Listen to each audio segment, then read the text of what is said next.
大家好，今天是2023年7月1号，比特币昨天价格在日线里面收了一根螺旋的 K 线，低点的位置一度也是达到给了几天的一个支撑位，29,500美金。那有朋友在这个位置埋伏做对的，也是在问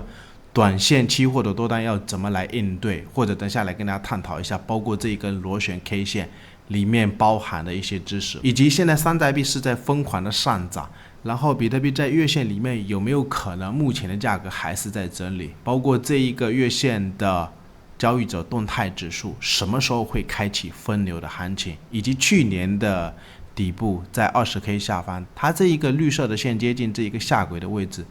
底部一般就是底部啊。事隔4年来到这么低的位置，19年的这个位置底部就是底部，15年的底部也是一样，事隔4年历史上的底部都是底部，以及月线的这个 MACD 的指标。复盘之前可以对我们的 YouTube， 也可以我们邀请链接注册交易，或者有用我们邀请链接注册交易过的朋友，也可以加入我们 Discord 社群，帮你拉进 VIP 组，上面有更多程序交易的买卖信号。说到程序，我们来看一下，昨天晚上 Discord 社群上面，以太坊1个小时的程序是在1948美金，也是给了一笔空单的建议。那这笔空单它也是属于逆势的一个空单，因为整个大盘包括山寨币或者以太坊方向还是不变，大长线就是大牛市往上去看的。包括之前比特币在高位的时候，上一次也是在31,200美金有给了一笔空单的建议。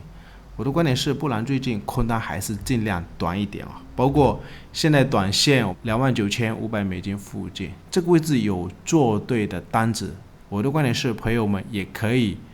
平仓一半，然后留一半的仓位，你防守位可以设在4个小时的这个位置啊，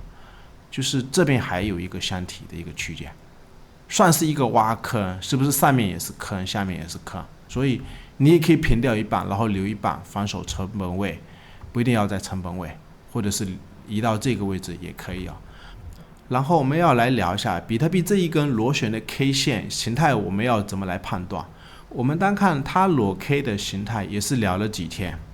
这个箱体昨天是有跟朋友们讲，箱体它是很像这个箱体，或者是前面1月份的箱体。然后这一根 K 线我们要怎么去观察它里面的一个知识，也是讲了几天，你往上去进攻的时候必须要放量。还有一点知识大家要记得，放量可不能收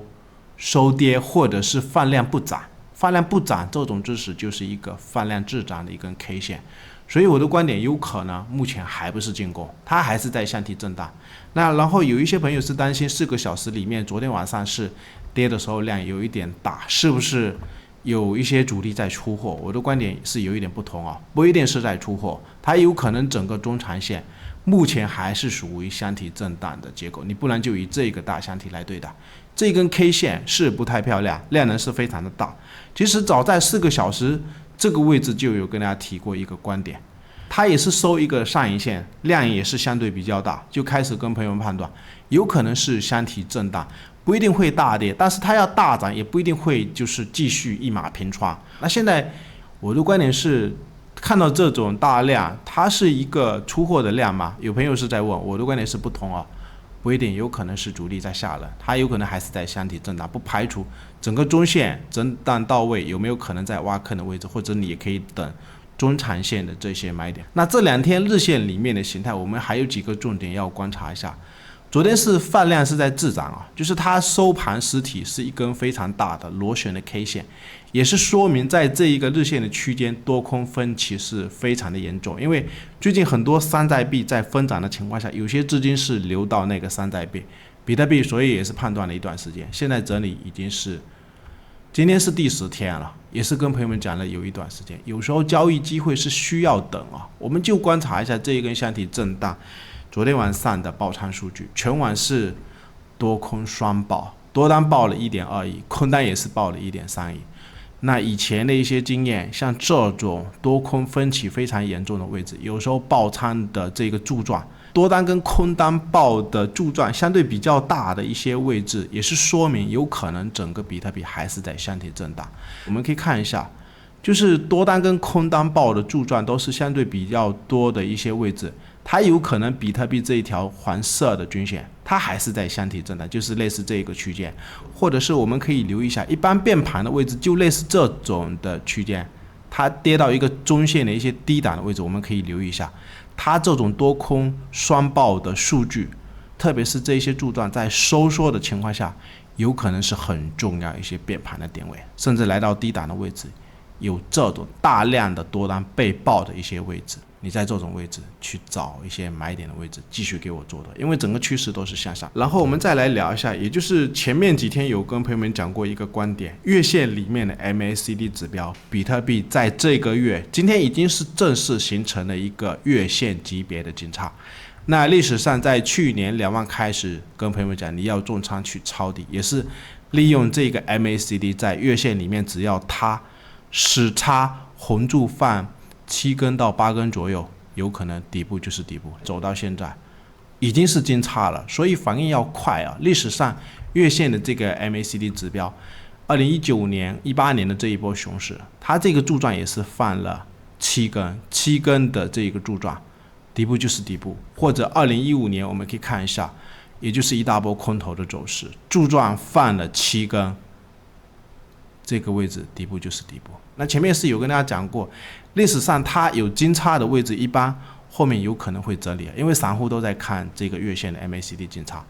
它这一根会有整理，或者这一根也算整理，虽然是有涨也有跌，但是整个区间它这边是又整理了4个月。我们可以看一下2019年这个位置 MACD 金叉的位置，就是这个白色的位置，它涨完以后第2个月也是在整理，所以现在是已经金叉了，那这一根上涨有没有可能再上涨，也是不排除。它如果要过了月线里面 32K 这个低点，如果真的要突破的情况下，有没有可能上去再整理？因为目前仓位还是一样，我个人是非常的重。那不然我们再来聊一下，也就是月线里面的这一个交易者动态指数。有些朋友是不知道这个指标要怎么调出来啊？我们可以直接在这边 indicator 直接搜索 TDIGM。你可以看一下有2个指标啊，我个人用的话是这个指标，是比较滞后。如果反应相对比较快的，还有这第2个指标，你可以点击这个指标可以来应用。那我们可以看一下反应比较慢的，我个人在观察的这个指标，也就是刚刚讲的，历史上每一次的底部这一条绿色的线接近这个下轨的位置，它是事隔3到4年很长一段时间都看不到有这种接近下轨的位置，接近下轨的位置。20K 下方开始抄底，到现在我的观点是尽量给我抱住。所以我们再观察一下，比如说2019年，我们可以直接把这个反应快的关掉。我们可以看一下2019年也是一样，这个位置是事隔3到4年，它这个指标是接近这个下轨的位置。我们可以观察一下2015年也是一样，也是接近下轨的位置，最终价格是上来。然后我们要思考一下分流的一些位置，现在的比特币我们可以看一下，还有一个位置是它这一个中轨啊，因为目前的结构，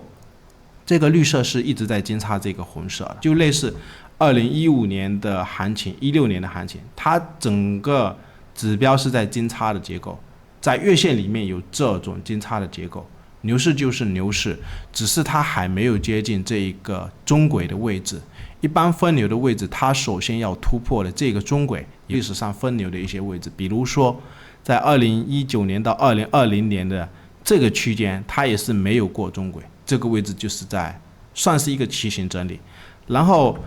后面是来到2020年的这个区间，它这边是已经过了中轨，过了中轨一波分流的行情，甚至分流的行情我们要留意一下，这一条绿色的线它必须要在上轨道上方啊。然后我们再来看一下2015年的这个位置，也就是比特币底部触底完以后，它在这个区间突破上来，第一波涨幅这个位置的空间是1倍多。不过它后面在这边整理了1个月、2个月、3个月、4个月、5个月，接近5个月啊。5个月以后，你可以观察一下，它后面是这个高点突破的时候，这边的指标才穿过这一条黄色的中轨，黄色的中轨它也是会再有压回的一些点位，都是重新再做多，或者是甚至利用利润继续高倍开期货的一些点位啊。后面它分流的行情我们可以看一下，它这一个绿色的指标也是穿过这个上轨，所以目前我个人判断有可能比特币整个中线可能还是在箱体震荡，也不排除它有可能如果突破了 32K， 到时候我们去观察一下会不会去挑战这个 35K 最后还是一样，可以对我们的 YouTube。